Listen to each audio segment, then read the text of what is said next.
Good. Right. Hello again. I'm here with our authors of Joy Fueled, and we're going to have a little interview about how they started to write a book. Kent, first question is for you. Where was there one moment where you all agreed to write a book together, or was it one person at a time to come around to the idea? Well, with this bunch, as you might guess, it always takes some time for us to come around to any idea. We happen to think about things in different ways. But I think there is a time when it really coalesced for us that this was an important thing to do and maybe even a God directed thing to do. We had gathered in Nashville, I guess, in the fall of 2018 to spend some time thinking about the core values of Luke 10. It was becoming clear to us at that point that we needed to see if we could distill down a lot of the amazing things God had been teaching us and find a succinct way to describe what we're up to. And we eventually landed on 5 values that we kind of summarized in a simple statement. Let's see if I can get it right. Luke 10 is a network of joy-fueled, Jesus-led communities of practice who are equipping spiritual moms and dads to nurture ecosystems of grace. So that's a packed sentence, 5 big values. And as that emerged for us together with Matt's help, I think we all just kind of came to a settled kind of conviction. This is right. This is true. This is what God's been teaching us. And each of these values needs to be unpacked in a way that everybody can kind of understand what we mean by them. And so I think it was maybe in that time that Tony or John one said, we should probably just write a book around all 5 of these. And so, that wasn't, we didn't decide at that moment, but that seed was planted. And then I think in the months to come, it became really clear certainly to me that was right and that we needed to get on with it. So I'll add a couple of pieces to that. When we met together in Nashville, we had values. We had 19 of them, and we had heard and understood that organization really ought to have 3 to 5 values, and so it was a process of starting with 19. We put everything on pieces of paper up on the wall. Matt was facilitating the whole process. And we put it up there, and we would go listen to Jesus about our core values. And then we would come back and share what we'd heard. And we'd talk about that a little bit. And then we'd go listen some more. And then we'd come back and talk about it. And so we kept repeating that process until it became clear to all of us that these 5 really were our core values. And they weren't aspirational values like, I hope that we could become this way sometime.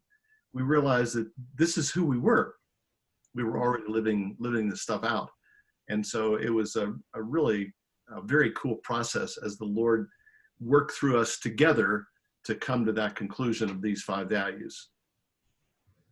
That's beautiful. Thank you. Tony, did you have anything to add about the Nashville 5 values? Nope. It was Nope. an amazing experience. Yeah, it was. It was wonderful. Yeah. Awesome. The next question is for all 3 of you. What were your first thoughts about having to write a book with, we'll leave it at that. What were your first thoughts about having to write a book? Tony, you can go ahead and answer first.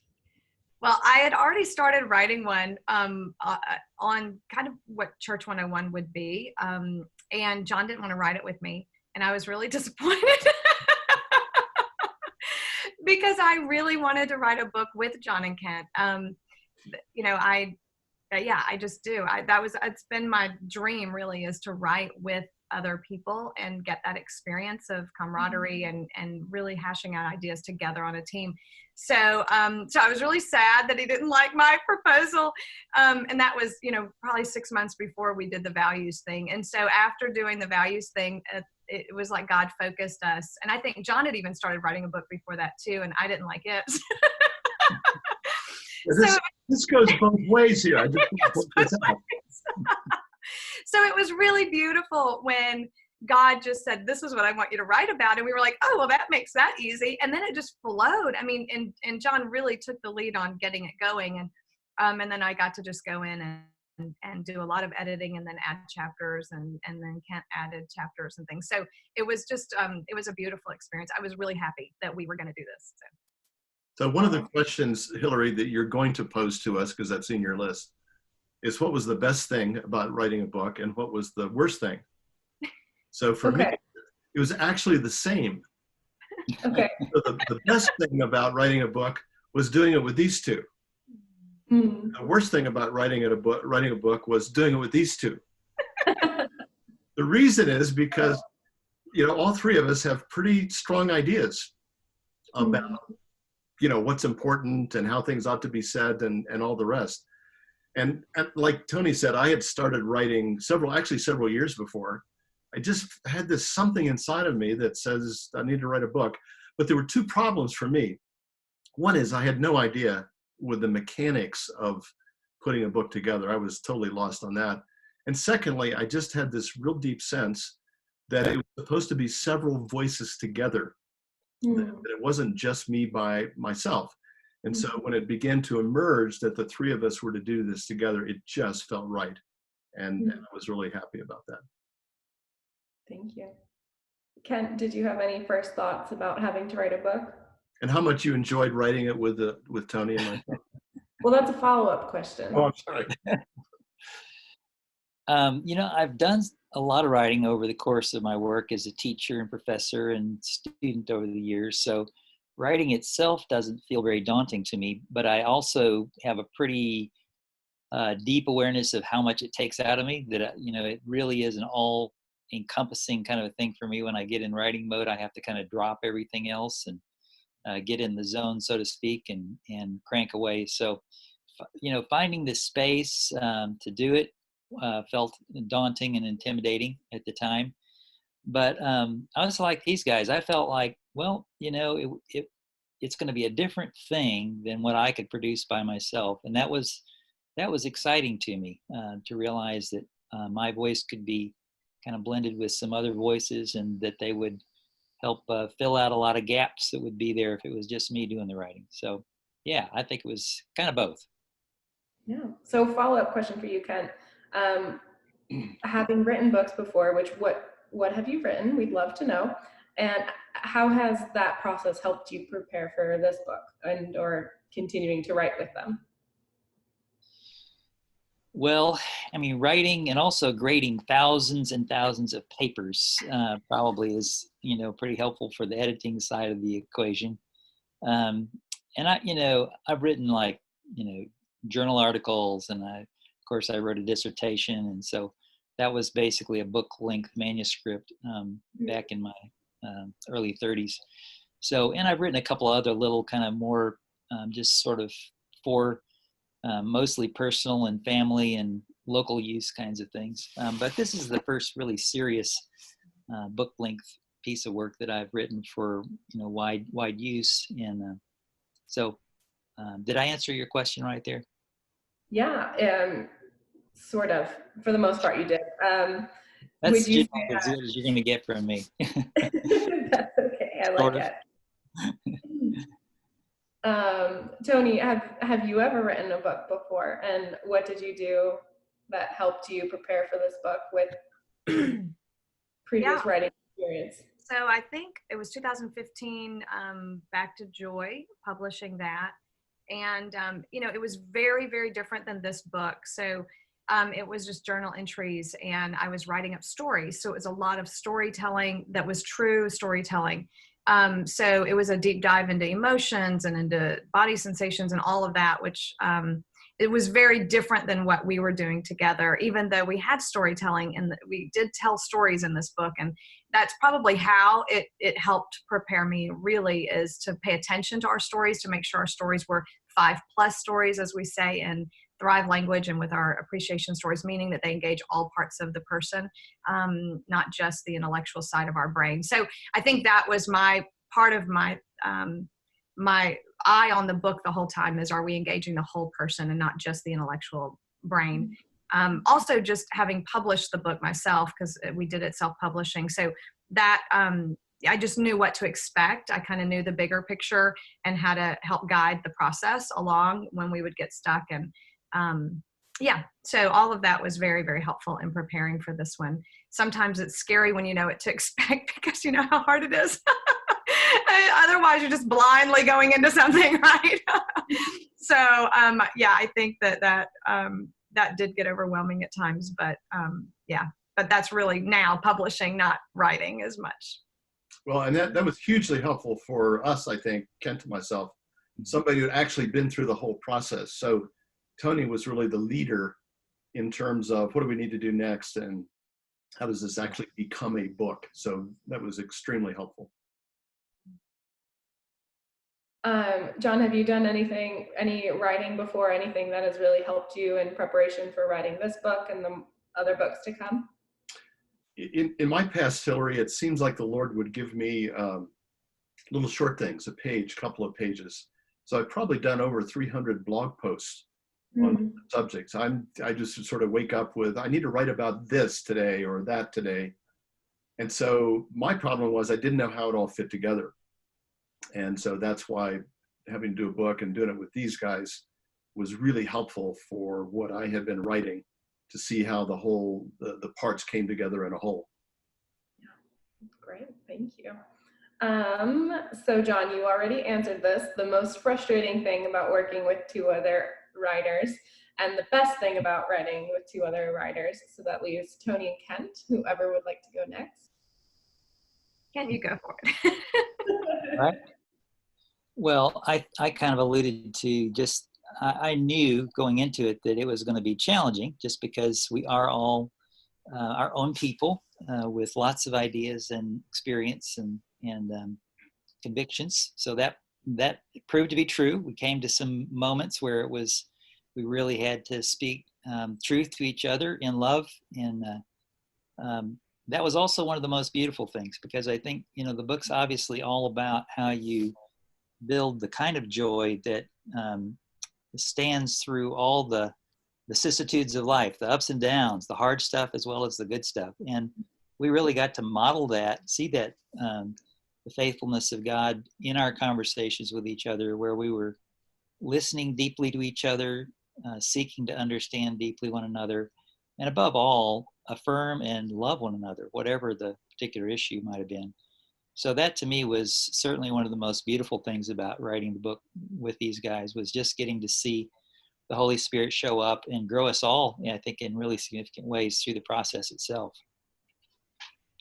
Yeah, very well said. I mean, the frustrating part was when I would write something and I thought it was really good and I spent so much time on it, and then I would get feedback that was basically, I have a paramount objection to this, or we need to work through this, you need to make this better.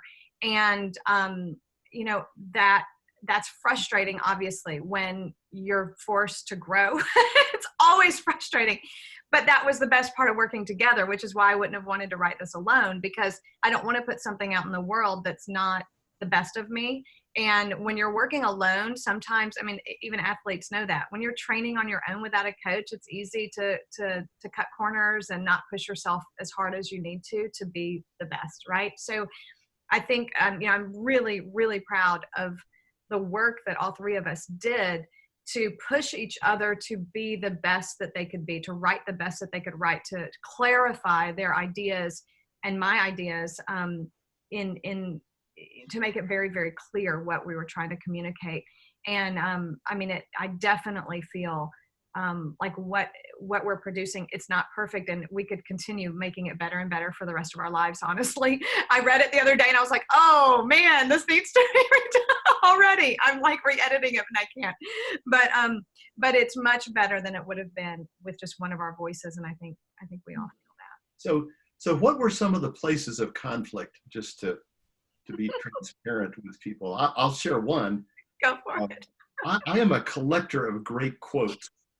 So when I read an author who said something really well, I just want to take that and then share it with people. And Tony and Kent said, you can't do all of those quotes. You have to write in your own voice. There's even a section at the end of the book with quotes that didn't make it into the book for those who still want to read some more. So that was frustrating for me, but I think they're right. And it was hard, but I think it was good input for me. Did you learn how to rewrite the quotes in your own voice, or like write from that in your own voice? They let me put some of them in as quotes, which I appreciated. They were very nice to me. But there were other places where, yeah, I had to kind of put it into my own voice. So I had to work on that. And honestly, it was through feedback too. He didn't just listen to Ken and I. We had to give feedback. But people want to hear John's voice, and that's hard for him. I think it's hard for you to own that people actually want to hear your voice, you know? So we're struggling at that level now, and everybody wants to hear him. Yeah, we were processing at those deep levels of, we want to hear your voice, not everyone else's. And that's, you know, that's the deep level of growth. For me, the chapter was on, I forget what we titled the chapter in the end. The Falling Apart of All Things was what one of the chapter titles were. I don't remember what it ended up being, but it was the story of the fall and joy, finding joy in the fall. That was a very tender, difficult chapter for me to write, because it theologically speaking had a lot of questions and a lot of concerns by John and Kent, which I can understand. And it pushed me into studying Hebrew and studying the Old Testament, and just really trying to get what I had perceived into a good way of communication, so that it didn't trigger a lot of people in areas that we don't want to trigger them, or communicate things we weren't trying to communicate, and keep the focus on joy in that story. And you know, I think that they did a great job helping me better that and communicate that. But it's very close to my heart, so it was really tender, and yeah, it was really difficult for me to do that, but so thankful that these guys helped with that. She had to rewrite the whole chapter, but I think what came out was really excellent. So great job on that. I am not a theologian, so being taken to task on my theology is not my favorite thing. But the day John wrote me back and said, "This is good theology," and I felt like, wow, yeah, this was worth it. This was worth the hammering, is what I said. They hammered me. So, curious question, if I may. When you said you gave like your all in your heart, and then you were told it was like, paramount objection, I don't like it. What sort of skills did you use to not say, well, bye guys, and just walk away from all of it? Great question. Wow. Wow. That's a great question. You know, I think that we've been developing those skills as a team for years, thankfully. So we have a lot of trust already built. I know they love me. I know they value me. And I know they think I have a voice that needs to be heard. So, you know, in that moment when, you know, they're putting up a big roadblock, you know, in my mind against me moving forward with something, I take a few days away. Honestly, I need this space away to really be reminded by the Lord of who I am, and that my voice matters, and that they love me, and like really feel the truth, you know, because the lies come of, you know, they're jerks, and and they're trying to stand in your way, you know, like those lies can, like, you can hear them, right? And I need time to quiet and meditate and sit in silence and go to appreciation memories and remember truth of who I am and who they are and who God is. And the reminder of, this is going to make it better. This is going, you know, that was huge. And it pulls you forward. For me, it pulls me forward every time, because it happens often on our team, where an idea gets thwarted. Any one of us has an idea and it thwarted thwarted. And what really pulls me forward is, this is going to be better because it includes everyone's voice. And I hold on to that truth. And that's really what, and then I come back to it a few days later, and God helps me re-engage in a totally different way that includes their concerns and includes their voice. And then it's much better. Yeah. I think we have two thoughts there. One, we have a value and we have a process. So the value is, relationships are more important than the task. Yeah. It's easy for the task to take over everything. And then the process includes things like reflective listening. We're going to back way off. We're just going to really listen to each other. The freedom to talk, to just say, let's take some time to listen to Jesus about this. And somehow, in the midst of all of these really challenging conflicts, something comes out the other end that's really beautiful. Yeah. And I will say curiosity on my part is big. And I think each one of us, if they have a paramount objection, if I can be curious about that and mine that objection out of them, then I know I'm going to get better. Right. But that's so not natural. It's not natural to go, well, John, tell me more about that objection you have to my Say, what do you mean? What do you mean by asking about paramount objection? like saying, how does it make you feel when you read this, what I've written? What does that do inside of you? What does it make you think? And then actually value what they say, because what they're thinking and feeling when they read it aren't what I think and feel when I read it. So I have to actually value that their opinion is matters, right? And that it's valid. And so the more I can understand it and get into their skin, the more I can rewrite to accommodate those things or to communicate better so that people don't have those types of reactions. That makes sense. Curiosity is huge. Yeah. So John, what was that like for you? I'm kind of privy to the inside, so I know there was a little bit of curiosity towards you in this, in that. But what was it like for her to kind of draw you out and ask about your paramount objection when normally it's like, no, I don't like this, and people are fine with your wall and back away? Carry on, guys. I've got to step away for a second. I'll be right back. Thank you. So, my immediate emotional reaction is to get defensive.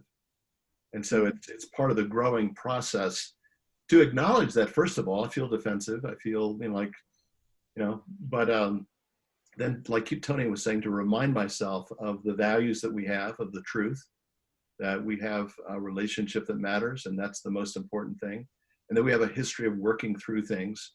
So when I remind the part of me that's getting upset and angry and all the rest, that we have a great history with this, and that part starts to calm down, and we begin to be able to work through things. And I think that we work really hard to be respectful to each other and to be tender with each other, even in these moments. And that's really helpful. And if we're not, we can say that hurt, like, I don't like the way you told me that or communicated that. And that just lets the freedom to keep the relationship bigger than the problem is, really helpful. Great. Thank you so much. I think that's, unless there's anything else anybody would like to add, I think we're done. Sounds good. Thank you, Hillary. I appreciate so much the role you are playing with this book launch. I'm so impressed with the way you've organized things and the way people are stepping forward to be part of the process. So thank you for the part that you're contributing to this. Yeah. Thank you.